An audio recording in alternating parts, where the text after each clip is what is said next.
میں بڑے درد کے ساتھ ایک چیز پوچھ رہا ہوں جو جواب دیا آپ نے کہ قرآن میں آیا کہ وَلَقَدْ ذَرَعْنَا لِجَهَنَّمَ كَثِيرًا مِنَ الْجِنِّ وَالْإِنسِ، تو ایک عام بندے کا کیا قصور ہے کہ اکثر یہ جو جہنم میں جا رہی ہے تو اس طرح کے دیکھیں ہر ایک کا لیول تو نہیں ہوتا اتنی ڈیپلی اسٹڈی کرے یا اتنا فہم و فراست والا ہو، تو پھر اکثر یہ جہنم میں کیوں جا رہی ہے؟ ہاں، میں عام بندے کے لیے بات کروں گا. عام بندے کے لیے کوئی مشکل نہیں ہے.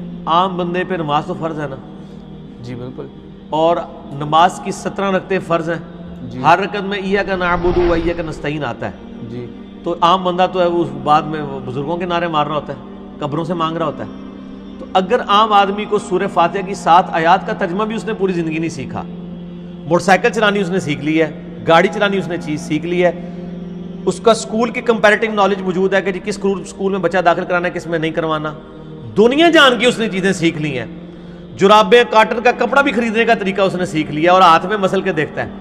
آج تک کسی بندے کو دیکھا ہے کہ اس نے کپڑا ہاتھ میں پکڑ کے یوں نہ کیا ہو. دین میں اتنا بھی وہ کرنے کے لیے تیار نہیں ہے. تو سر پھر جائے نا دوزخ میں. ٹھیک ہے نا. انہوں نے اللہ کو سیریس لیے نہیں. اور اسی آیت میں موجود ہے 179 سورۃ الاعراف، وَلَقَدْ ذَرَعْنَا لِجَهَنَّمَ كَثِيرًا مِنَ الْجِنِّ وَالْإِنسِ. آگے بھی آیت پڑھو نا، تسی پڑھ دو ادھی آیت.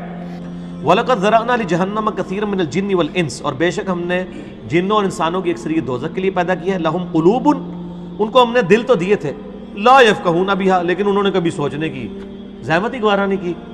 وَلَهُمْ أَعْيُنٌ، ہم نے ان کو آنکھیں دی تھی، لا يبصرون بها، لیکن کبھی آنکھیں کھول کے انہوں نے بخاری مسلم سے نماز کا طریقہ کھول کے نہیں پڑھا. یا میں اس کی تشریح کر رہا ہوں، ظاہر ہے تشریح تو پھر بزرگوں سے پوچھ کے کرنی ہے نا آپ نے. وَلَهُمْ آذَانٌ، ہم نے ان کو کان تو دیے تھے، لا يسمعون بها، لیکن وہ سنتے نہیں. اولئک کالانعام، اور یہ تو چوپائے ہیں. چوپائے ہیں. اللہ نے جانوروں کی مثل کہا ہے کہ جو لوگ اپنی عقل کو، کان، آنکھوں کو استعمال نہیں کرتے. بل ہم اضل، بلکہ یہ تو جانوروں سے بھی گئے گزرے ہیں. اولئک هم الغافلون، یہ تو غفلت کی زندگی گزارتے ہیں. تو مسئلہ یہ ہے کہ جب اللہ ایسے شخص کو جس کو آنکھ، کان، یہ ساری نعمتیں دی تھی اس کو یوٹیلائز نہیں کرتا، وہ خود جانوروں سے بدتر ہے، تو سر پھر وہ حقدار ہے. واقعی جانوروں سے بدتر ہے کہ وہ جانوروں نے دوزخ میں نہیں جانا، اس نے چلے جانا ہے. سر جانوروں نے تو دوزخ میں نہیں جانا، اس نے چلا جانا ہے. تو اس سے تو بہتر تھا یہ جانور ہی ہوتا، کم از کم دوزخ میں جانے سے تو بچ جاتا. اور پھر جو آیا ہے وہ وَلَا تَقْفُ مَا لَيْسَ لَكَ بِهِ عِلْمٌ إِنَّ السَّمْعَ وَالْبَصَرَ وَالْفُؤَادَ كُلُّ أُولَئِكَ كَانَ عَنْهُ مَسْئُولًا. انسان کبھی کسی چیز کی پیروی اس وقت تک مت کر کہ جب تک اس کے بارے میں تو ڈیفینیٹ علم حاصل نہ کر لے. بے شک آنکھ، کان اور عقل اس کے بارے میں تم سے پوچھا جائے گا. اللہ تعالیٰ ہمارے بغیر دلیل کے تم نے پیروی نہیں کرنی. اور سر ہم دنیا کے معاملات میں بغیر دلیل کے پیروی کر رہے ہیں.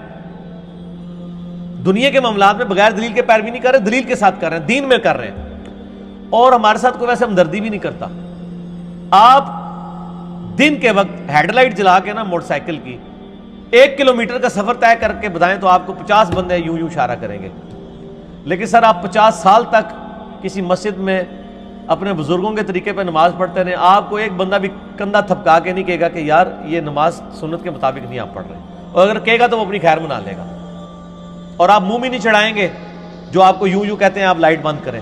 لیکن آپ کو کوئی بخاری کھول کے آپ کے بزرگ بابوں کا بھی ترجمہ دکھا دے تو آپ کہیں گے یہ تیری شکل اپنی دور کرے.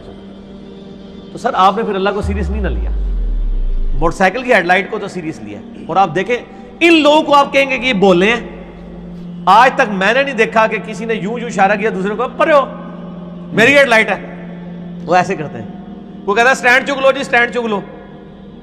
ٹھیک ہے اسی کہنا تھوڑے ہاتھ چک لو یار، ویسے راستے ساڑھے پکڑو کہتے ہیں سٹینڈ نہیں چکاتے رہتے ہیں. اللہ سے بولو ہاتھ چکنے واسطے کہنا چکتے ہی نہیں نے. ٹھیک ہو گیا جی.